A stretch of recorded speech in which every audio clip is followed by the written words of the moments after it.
राधे आप सबको। आज का मेरा दिन शुरू हो चुका है। आई वोक अप एट 4:30 और वहीं सारे रिचुअल्स कंप्लीट हो चुके हैं।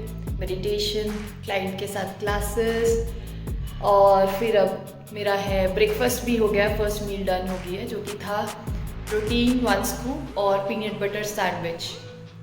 अब मेरा प्लान होता है हमेशा मैं छोटी सी नैप लेती हूँ, उसके बाद रेडी होती हूँ जिम के लिए। I take a shower and फिर मैं जिम जाऊँगी। नैप का मुझे बहुत फ़ायदा है। नैप से एक ये है कि मुझे वर्कआउट की बहुत अच्छी एनर्जी फील होती है। और एक चीज़ और है, मैंने एक चीज़ ऐड की है डाइट में, sweet potatoes. Peanut butter sandwich तो खा लिया, अभी एक वो रह गए हैं खाने। वो खाने के बाद थोड़ा सा फिर मतलब आधे घंटे के बाद आई टेक अ नैप। आज थोड़ा सा लेट चल रही हूँ मैं, इट्स ऑलरेडी 9:30, तो आज हम साथ में वर्कआउट करेंगे। ओके, तो अभी आई एम ऑल सेट। एक चीज़ आपसे शेयर करनी थी कि स्वीट पोटैटोज़ जो मैंने ऐड की अपनी डाइट में, उसका क्या रीज़न है। पहली चीज़ कि मेरी डाइट में कार्ब्स बहुत कम हो गए थे, जिसकी वजह से मुझे फील हो रहा था कि मेरे वर्कआउट में मेरी उतनी एनर्जी नहीं रही। तो आई वॉज फीलिंग दिस कि मुझे ऐड करना चाहिए कहीं ना कहीं। तो मैंने 2 चीज़ें ऐड की हैं। पहले मैं एक तो सिर्फ पीनट बटर सैंडविच खा के जिम जाती थी, जिसकी वजह से मुझे भूख भी लग जाती थी जल्दी और वही वर्कआउट में प्रॉपर परफॉर्म नहीं कर पाती। दूसरा, मैं दोपहर को 2 ब्रेड, होल व्हीट ब्रेड के साथ अपना पनीर खाती थी। उसकी जगह मैंने रिप्लेस की है 2 रोटी के साथ। तो एक चीज़ जो ज़्यादातर माइंड में रहती है कि कार्ब्स खाने से हम लोग मोटे हो जाते हैं या कार्ब्स बंद करने से हम पतले हो जाएंगे, ऐसा नहीं है। There has to be a balance of everything. Long term sustainable diet ही बेस्ट रहती है। तो हमें बस ये मैटर करता है कि हम उसकी क्वांटिटी, उसका टाइम, वो सब देखते हुए चले। कुछ चीज़ बंद करने से कुछ नहीं होगा। प्लस क्वालिटी ऑफ कार्ब्स में तो अगर तो हम ऐसे के कार्ब्स बोले जी, जैसे मैदा हो गया, शुगर्स एंड एवरीथिंग, तो वो तो कंप्लीट नो है। क्वालिटी कार्ब्स चाहिए हमारी डाइट में, एक पर्टिकुलर उसके साथ आपकी बॉडी के अकॉर्डिंग, तो दैट इज़ मच रिक्वायर्ड। तो अभी चलते हैं हम और मैं साथ साथ में आपको शेयर करती रहूँगी। रही बात स्वीट पोटैटोज़ की, it's rich in vitamin A, बहुत अच्छा है हमारी आइज़ के लिए और हमारी इम्यूनिटी के लिए। और ओवरऑल जो हमारे अच्छे कार्ब्स होते हैं वो एक तो हमारे हार्मोन्स को बैलेंस करके रखते हैं, दूसरा हमारी इम्यूनिटी को बना के रखते हैं। तो ये ज़रूरी है कि आप इस चक्कर में मत आओ कि हम बिल्कुल ख़त्म करके कार्ब सिर्फ प्रोटीन डाइट पे, प्रोटीन एंड फैट्स के साथ हम एकदम से अपना वेट लॉस करें। That is not a good method, long term नहीं चलता। कैसे हो? बस ठीक है, बढ़िया होने चाहिए। हाँ, ये हुई ना बात। जी मैडम, आपकी हो गई एप्लीकेशन सेट? शर्मा रहे हैं अभी ये कैमरा के सामने। इनकी ना मैंने आईडी बनानी थी फेसबुक पे, इंस्टाग्राम पे। तो 2 दिन से मेरा ऐसा हो रहा था कि एक दिन तो आई वॉज नॉट वेल और दूसरे दिन ऐसा हुआ कि मैं बहुत ज़्यादा लेट हो गई थी। तो मुझे ना कल बहुत फीलिंग आई, बहुत फील हुआ एकदम से कि यार वो मेरे को कितने दिन से बोल रहे हैं, मतलब 2-3 दिन से ऑलरेडी बोल रहे हैं और मैंने अभी तक उनकी आईडी नहीं बनाई। तो आज सबसे पहला काम मेरा यही है कि मुझे उनका काम फिनिश करना है, तो जाके मुझे शांति मिली है अभी। तो अभी हम लोग स्टार्ट कर रहे हैं वार्म अप के साथ। वार्म अप में I will start with the cross trainer, 4 से 5 मिनट करूंगी और उसके बाद कुछ स्ट्रेचेस। तो फिर हम स्टार्ट करेंगे हमारा abs workout. During warm up जो मेरा माइंड है ना, वो रिवाइज करता है कि आज मैं क्या लगाने वाली हूँ और विजुलाइज करता है कि मैं क्या क्या टारगेट रखने वाली हूँ आज। It's very important. अगर वार्म अप के ड्यूरिंग आपके माइंड में आपकी वर्क लाइफ चल रही है या फैमिली लाइफ चल रही है, there is a serious problem. We need to focus on the workout only जब हम वर्कआउट करें। अब हम स्ट्रेचेस करते हैं।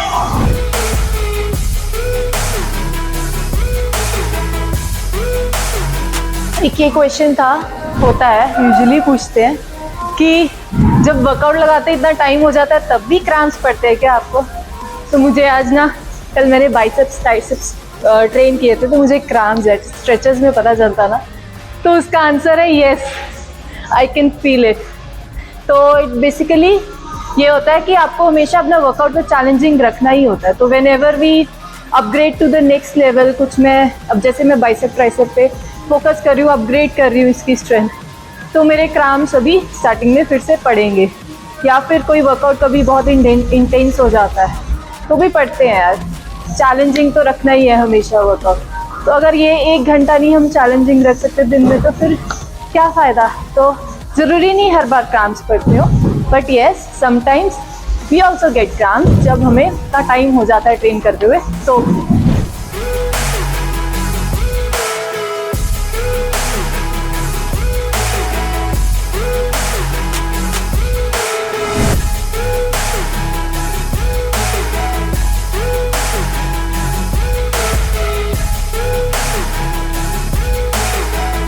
स्टार्ट करेंगे एब्स एक्सरसाइज के साथ।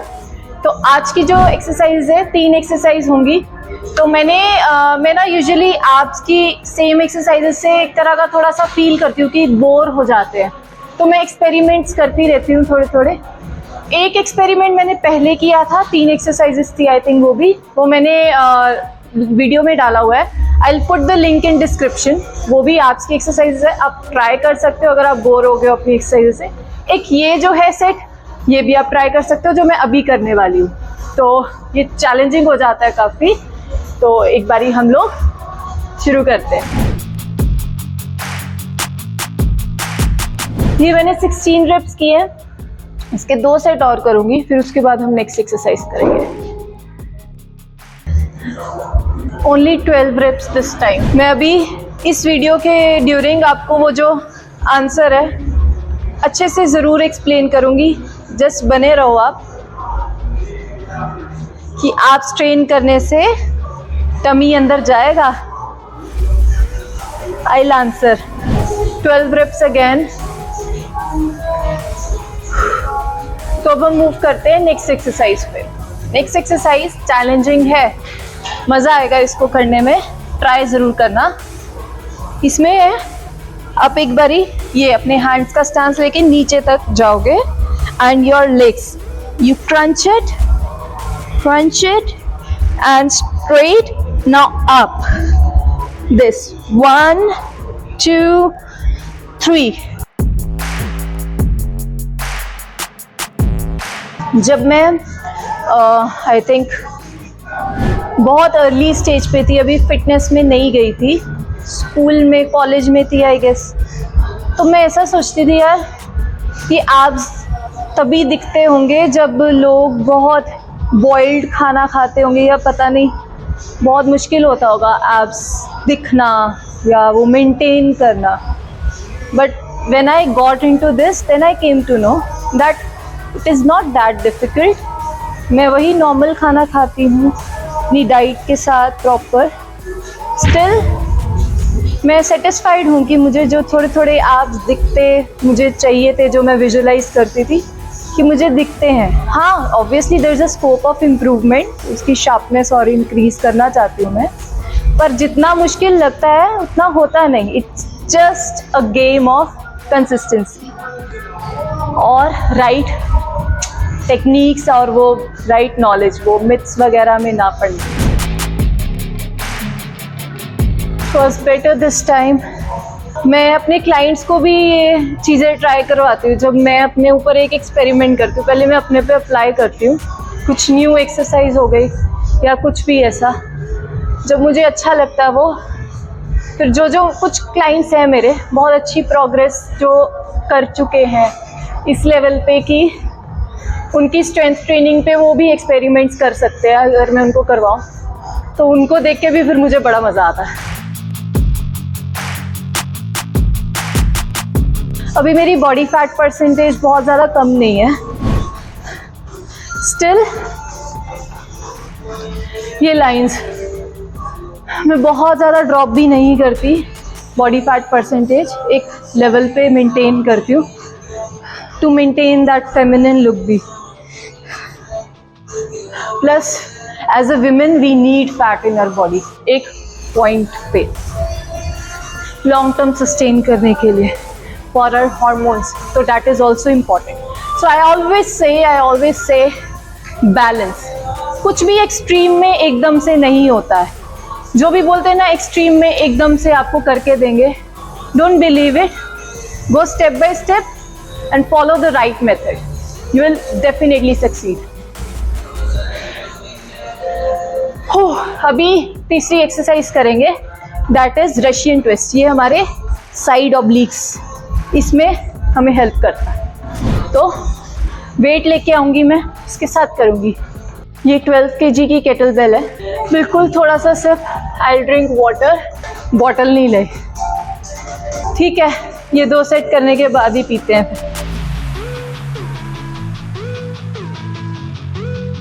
Again 10 reps.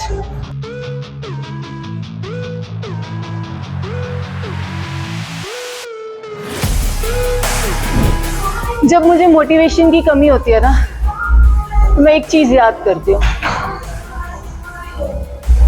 कि हमें जितने भी टैलेंट्स, जितने स्किल्स, जितनी एबिलिटीज मिल जाती है, तो हर किसी के पास अपनी अपनी यूनिक स्किल्स है, यूनिक टैलेंट्स है. तो ये हमें एक गिफ्ट दिया गया गॉड से, और हमारी ड्यूटी बनती है कि इससे कुछ क्रिएट करके हम उनको थैंक करें. तो ये मुझे मोटिवेट करता है कि मुझे अगर उन्होंने इतना दिया है तो मुझे उससे कुछ क्रिएट करके एक्सीलेंस की तरफ जाके प्रैक्टिस करके उनको थैंक करना है कि मैं कुछ तो कंट्रीब्यूट कर सकूं. तो चलो शोल्डर्स लगाते हैं.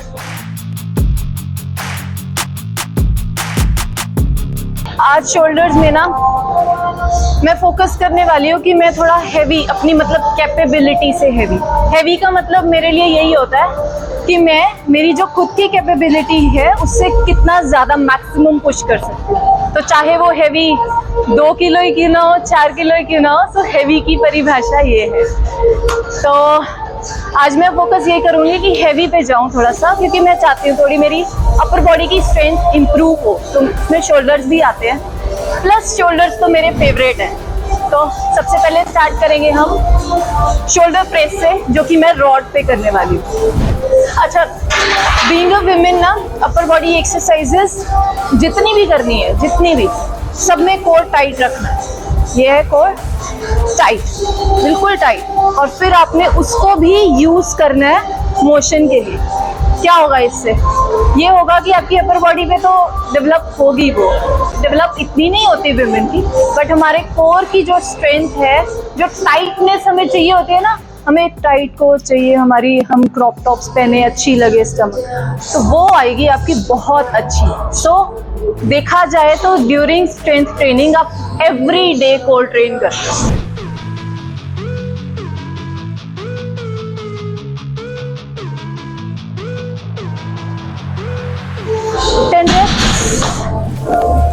थोड़ा सा पानी पी लेती हूँ, आज मुझे बहुत प्यास लगी. अब इसके सेकेंड सेट में ना मेरा टारगेट है मैं ज़्यादा से ज़्यादा रेप्स निकालूँ. लेट्स सपोज 12 to 15 के बीच में निकालते हैं. तो मेरी प्रोग्रेस हुई है पहले से. If you see my previous video ना शोल्डर वर्कआउट की, तो उसमें इससे मुझसे सिर्फ 8 रेप्स निकलते थे, और बाकी के मैं फिर 5 kg के डंबल से करती थी. फोकस से बहुत फर्क पड़ता है. तो अगर आपको कुछ अटेन करना है अपनी बॉडी में, मतलब मैं ना एक इमेज बना लेती हूँ कि अब मेरे को बॉडी में अब इसको ऐसे शेप करना है, अब ये चीज़ ऐसे चाहिए, ऐसे चाहिए, अकॉर्डिंगली वर्कआउट करो ना. सच बता रही हूँ, बिल्कुल वैसी बॉडी बन जाएगी. पर रोज उसको याद करना है कि आज का मेरा ये फोकस है, मुझे ये ऐसा चाहिए.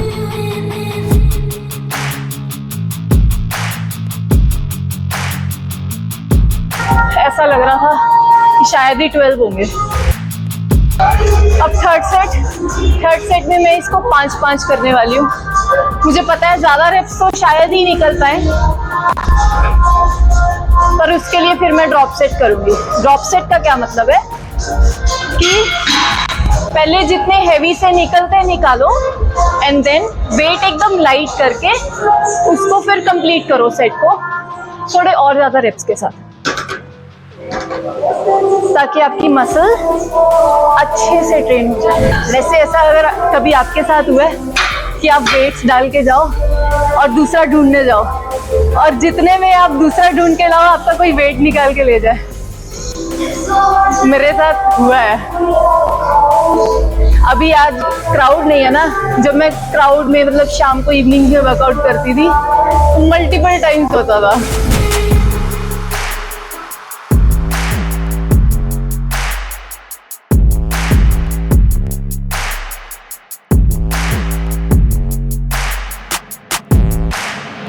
नेक्स्ट एक्सरसाइज हम लोग करने वाले हैं साइड रेस। साइड रेस मेरी शोल्डर वर्कआउट की फेवरेट एक्सरसाइज है। शायद यही रीज़न है कि अगर मैं बात करूं अपार्ट फ्रॉम शोल्डर प्रेस, तो एक साइड रेस में ही मैं 10 kg तक जा पाती हूँ ईच हैंड, और किसी में नहीं। तो इतना फ़र्क पड़ जाता है फेवरेट नॉन फेवरेट का।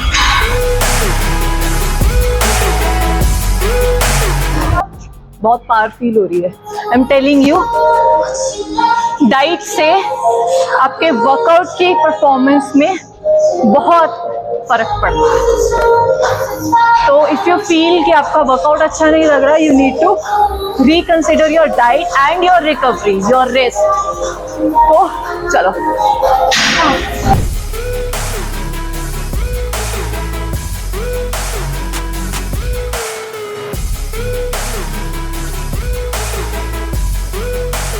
फिर से 10 kgs आई ट्राई, जितना ज़्यादा रेप्स हो सके।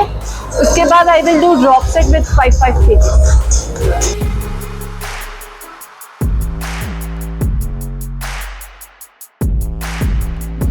reps, बाकी के अब 5 के साथ।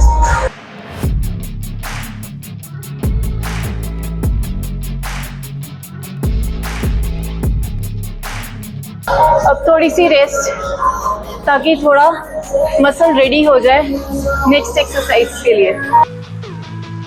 3 एक्सरसाइज रहती है, पर शोल्डर है जल्दी हो जाएगी। इनके साथ हम लास्ट वर्कआउट अपलोड किया था मैंने बाइसेप ट्राइसेप का, तो आई मस्ट से मज़ा आ गया था उस वर्कआउट में भी। तो अकेले तो नहीं मैं करती, शायद भाई फेवरेट नॉन फेवरेट का मेरा बहुत ख़राब चीज़ है, तो तभी शायद मेरे क्रैम्प्स भी पड़े हैं अभी। नेक्स्ट एक्सरसाइज हम करने वाले हैं फ्रंट रेस।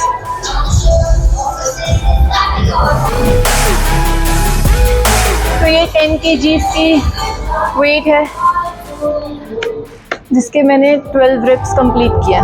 नेक्स्ट सेट भी मैं इसी के साथ करूँगी, मैं रेप्स इंक्रीज कर लूँगी। जब मैंने जब मतलब 4 साल हो गए हैं प्रॉपर मतलब स्ट्रेंथ ट्रेनिंग में आए, उससे पहले I was more into body weight और वही होम वर्कआउट।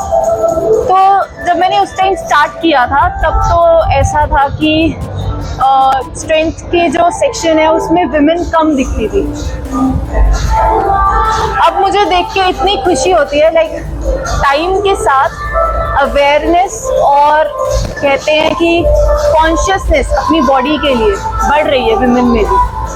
अर्लियर नहीं तो इतना ज़्यादा विमेन में ये चीज़ का होता है कि हम बाकी सारी चीज़ें देख ले, अपना काम देख ले, फैमिली देख ले और अपनी बॉडी भूल जाते हैं। But now I can see थोड़ा इम्प्रूव हो रहा है। तो मैं तो सबसे पहले जाके कोई मुझे ऐसी लड़की दिखती है, मैं उनसे इंस्पायर होती हूँ, उनसे मोटिवेट होती हूँ कि yes this thing is getting मतलब स्प्रेड हो रही है। Feels really great. आज आई नहीं है, नहीं तो मैं मिलवाती। मेरी 2 फ्रेंड्स हैं जो इस टाइम पे आती है, they have improved a lot. उन्होंने अपनी बॉडी बहुत अच्छी मेंटेन कर ली है इस तरीके से। तो चलो, मैं बार बार डंबल्स पे पहुंच जाती हूँ। फ्रॉड।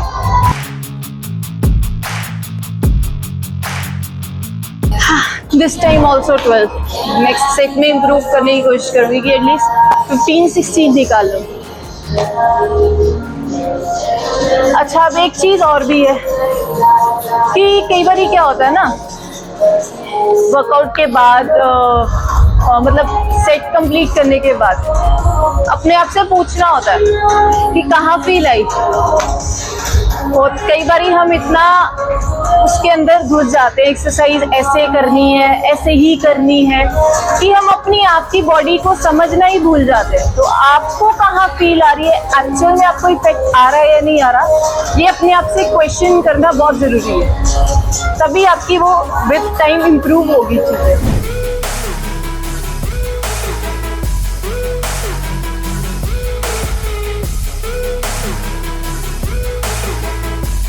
अभी थोड़ी सी रेस्ट दूंगी शोल्डर्स को नेक्स्ट सेट पे मूव होने से पहले, ताकि मैं उसको अच्छे से परफॉर्म कर सकूँ। I can still feel the soreness from the last set, तो थोड़ा उसको सेटल हो जाए, then will start with the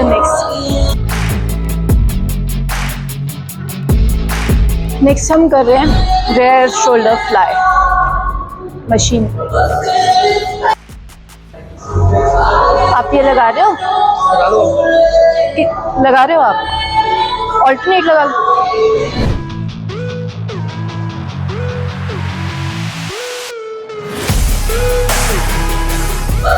इसमें जो मेरा वेट है वो सेकंड प्लेट पे ही था और मैंने रेप्स निकाले 11। जो ये रेयर शोल्डर है ना, ये थोड़ा वीक है मेरा, तो बहुत ज़्यादा स्ट्रेंथ नहीं है इसकी। अब फोकस करना पड़ेगा, शुरू किया तो इम्प्रूव कर रही हूँ। ये कह रही हूँ सारा जोर साइड रेस पे लगा दिया, दिखता है वो एक्सरसाइजेस में।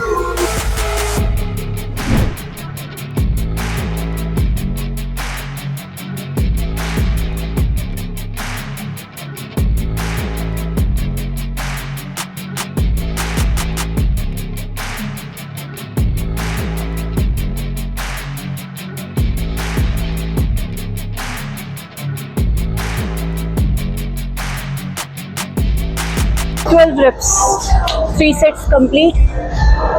वर्कआउट खत्म होते होते ना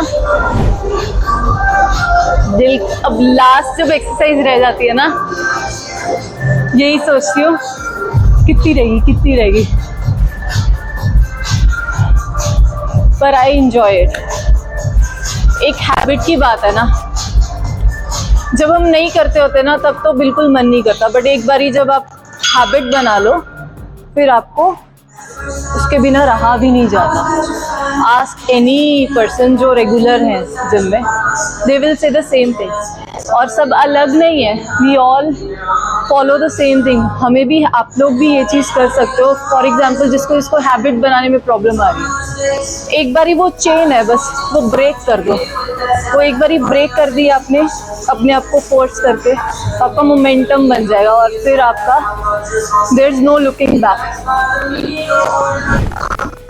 तो हम करेंगे last exercise, that is shrugs. यार ये करती हुई मैं बहुत गंदी लगती हूँ, तो ज़्यादा मत दिखना मुझे।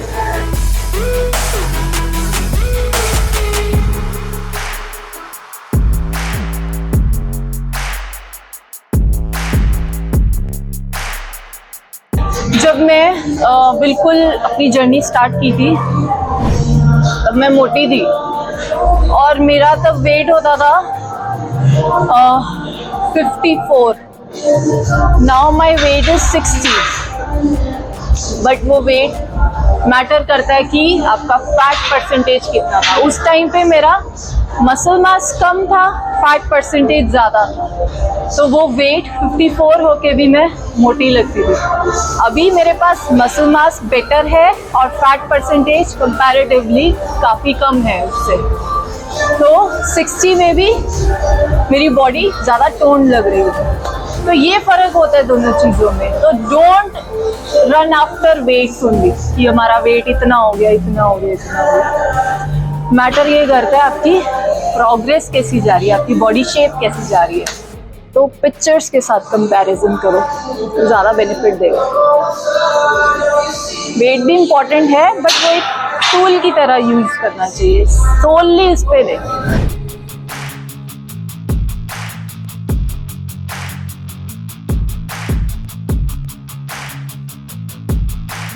तो वर्कआउट किसी के साथ कंप्लीट हो रहा है हमारा।